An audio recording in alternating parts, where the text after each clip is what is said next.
محترم په وړوکوالي کې د ټولو ماشومان یو عادت وي، هغه دا چې هغوی په هر شي باندې ضد کوي، په جړا باندې د هر شي مطالبه کوي. مطلب دا چې د اخیستلو عادت پکې ډېر وي او د ورکولو عادت په هغه کې لږ وي. او که چېرته دغه عادت ختم نه کړی شي نو بیا د انسان دغه عادت پوه شي او بیا په ځوانۍ کې هم دغه عادت برقرار وي.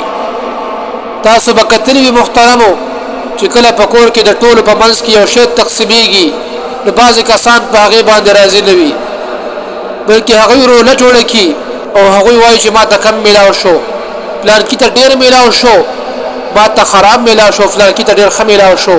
نو دا د ماشومانو عادت دی او عموما په ښځو کې دا عادت ډېر زیات وي.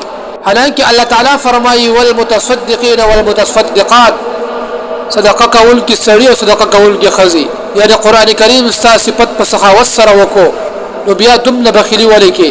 ته د ام المؤمنین زینب بنت حزیمه رضی الله عنها په نقش قدم باندې نشې تللی او په خپل ذهن کې دې تصور له ذهن نه ورکې چې آیا مال او دولت خو د جمع کولو دپاره نه دی بلکې د خرج کولو دپاره دی. دا مال خو الله تعالی دې دپاره درکړی دی چې خپل کور کې رشتهدارانو کې او په نور بني نوع انسانانو کې تقسیم کړي. دا مال په کار ده چې ستا هر وخت دا کوشش وي چې زما د وجې نه به مخلوق ته څنګه فایده ورسي.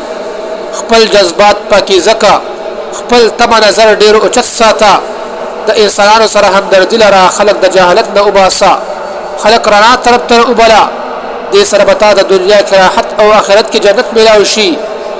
بلکې تنګ نظرۍ نه ځان وساته او د ماشومانو خیالات د ذهن نه وباسه، بلکې زړه او خپل ذهن دا ډېر فراخه وساته.